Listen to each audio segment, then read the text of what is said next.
दोस्तों नमस्ते। मुंबई के म्युनिसिपल कॉरपोरेशन के एफडी फिक्स्ड डिपॉजिट्स एक बहुत ही बड़ा अहम चर्चा का मुद्दा है। लोग ये भी कहते हैं कि उद्धव ठाकरे को इस एफडी बनाने का क्रेडिट दे दिया जाना चाहिए। अफवाहें इतनी भी चलती है कि 50,000 के एफडी है, 60,000 के है, आंकड़ा बढ़ते बढ़ते बढ़ते 80,000 करोड़ तक चला जाता है। मतलब 80,000 करोड़ रुपए के fix deposit FD Uddhav Thackeray के शिवसेना ने बनाए और कितना अमीर बना दिया। 80,000 करोड़ क्या 60,000 करोड़ भी होंगे ना, तो इतना बजट तो ईशान्य क्षेत्र के एक राज्य का भी नहीं होगा, दो दो राज्य का मिलकर भी नहीं होगा। गोवा के पास इतने पैसे नहीं होंगे जितना फिक्स्ड डिपॉजिट में मुंबई म्युनिसिपल कॉरपोरेशन के पास है। एशिया की सबसे अमीर म्युनिसिपल कॉरपोरेशन, बड़ी तो नहीं कहूंगा मैं, सबसे अमीर मुस्लिम म्युनिसिपल कॉरपोरेशन मुंबई बन गई। अब ये डिपॉजिट का श्रेय उद्धव ठाकरे को दे देना चाहिए, यह मीडिया वाले भी कहते हैं। और साथ ही साथ यह भी आरोप लगाते हैं कि भारतीय जनता पार्टी की सरकार ने जब जब मुंबई म्युनिसिपल कॉरपोरेशन का कब्जा मिला, मतलब जब चुनाव नहीं हुए थे और बहुत साल मेयर नहीं था मुंबई में, तब ये डिपॉजिट्स खर्च किए,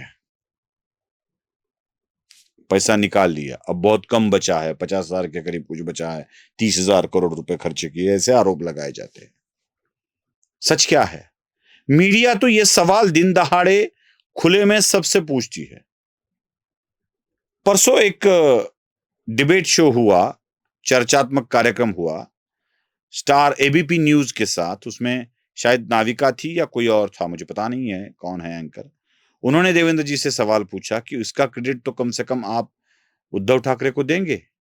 देखिए उन्होंने क्या कहा। 60-65 हजार करोड़ 70,000 करोड़ रुपया है, लेकिन मैं आपको बहुत साफ शब्दों में ये बताना चाहता हूँ कि ये कोई बहुत महत्वपूर्ण बात इसलिए नहीं है कि जहाँ एक और मुंबई का आम नागरिक विकास के लिए राह देख रहा है, लोग स्लम्स में सड़ रहे हैं, मुंबई में इतने बड़े पैमाने पर लोगों को अलग अलग प्रकार से अड़चनों का सामना करना पड़ता है, ऐसे समय मुंबई की महानगर पालिका में आप डिपॉजिट्स तैयार करें और डिपॉजिट। देखा, मीडिया वालों को डिपॉजिट्स का क्रेडिट देना है।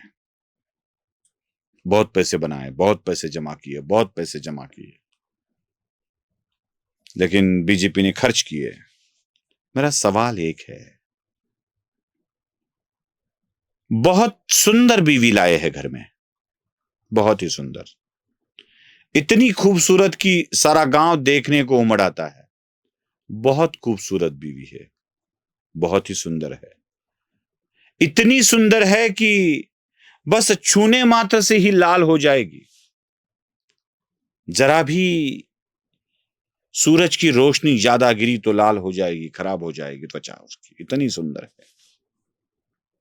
और बस वो कह रही है मैं इतनी सुंदर हूं, मैं क्या करूं, मैं इतनी सुंदर हूं, मैं क्या करूं।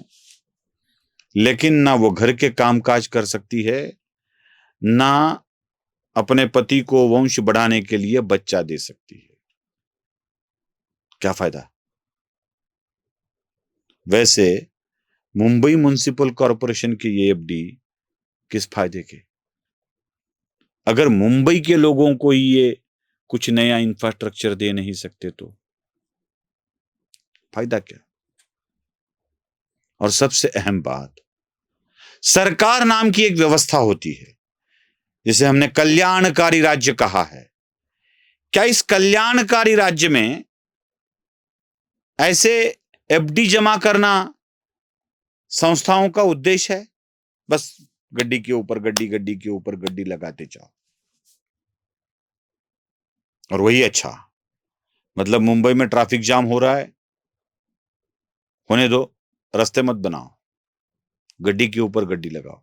बस रोज मुंबई वालों को बोल दो कि अपने पास 80,000 करोड़ है, अब 1 लाख करोड़ हो गए, अब 2 लाख करोड़ हो गए, बताते जाओ। लेकिन मुंबई वाला ट्रैफिक जाम में फंसा पड़ा है, अपने घर से ऑफिस जाने में उसे 1 नहीं 2-2 घंटे लग रहे हैं। शाम की 5 बजे ऑफिस छूटने के बाद सुबह के 5 बजे वो घर पहुंच रहा है, और सुबह के 5 बजे घर में जाकर नहाकर ही वापस निकल रहा है, क्योंकि ऑफिस पहुंचना है, टाइम लगेगा। ऐसे चलेगा? उसी पैसों से व्यवस्था खड़ी करनी होगी,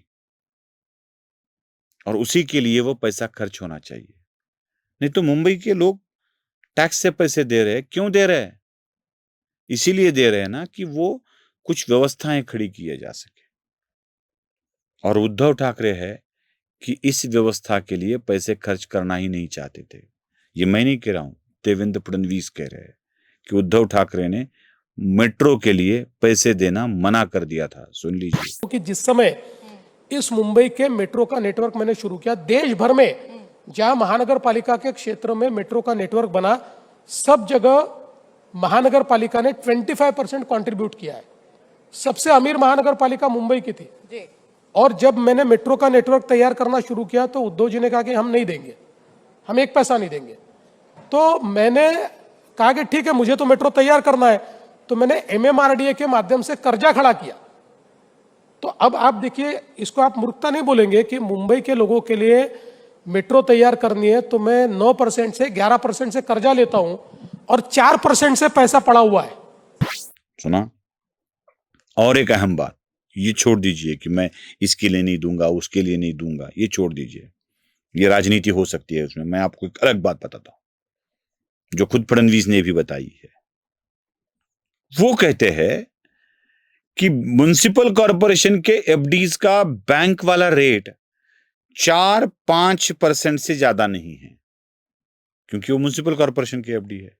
सामान्य व्यक्तियों को 6% के करीब कुछ तो मिलता है आजकल, और म्युनिसिपल कॉरपोरेशन के एफडी 4 या 5% ब्याज उस पर प्राप्त करते हैं।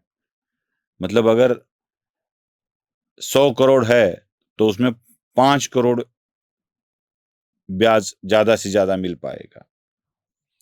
लेकिन मुंबई में इंफ्रास्ट्रक्चर खड़ा करने के लिए जो कर्जा सरकार को लेना पड़ता है, उसका ब्याज दर 9 से 11 तक है। मतलब अपने पास के पैसे 4 से 5% ब्याज दर से रखो और 9 से 11% ब्याज दर से पैसे निकालो, उसका रिपेमेंट करो, तो कर्जे में और इंटरेस्ट में 5-6% का फर्क आ रहा है। इतना नुकसान हो रहा है व्यवस्था का, और उद्धव की अच्छी थी ऐसे बोलने वाले लोग भी है। ये मैं नहीं कह रहा हूं, खुद देवेंद्र फडणवीस कह रहे हैं। सुन लीजिए उन्हीं के मुख से। डिपॉजिट तैयार करना है क्यों मूर्खता है, मैं बताता हूं। मुंबई की महानगर पालिका के जो फिक्स डिपॉजिट है उस पर रेट ऑफ इंटरेस्ट कितना मिलता है? 4% मिलता है। हमारा इन्फ्लेशन का रेट कितना है? 7% है। यानी हम उस पैसे की वैल्यू भी कम कर रहे हैं, उसका you're losing money। अब ये नुकसान कौन भरेगा? और जब सच बात पता चलती है ना, तो वही रिपोर्टर देवेंद्र जी से सवाल पूछती है। क्या पूछती है सुन लीजिए। फाइनेंशियल प्लानिंग कौन कर रहा था उनके लिए? ये फाइनेंशियल प्लानिंग कौन कर रहा था? पता है कौन कर रहा था उनके लिए प्लानिंग? कौन था इनका इकोनॉमिकल एडवाइजर? कौन होता है इनका इकोनॉमिकल एडवाइजर? जो काम राज्य का नहीं है, वह काम करने वाले लोग पैसे की गड्डी बना ली तो अपने आप को बड़ा कहने वाले मुंबई को विकसित बनाने के लिए इंफ्रास्ट्रक्चर खड़ा नहीं कर सकते। यही इस देश का दुर्दैव है। नमस्ते। धर्म जागृतीचा विधायक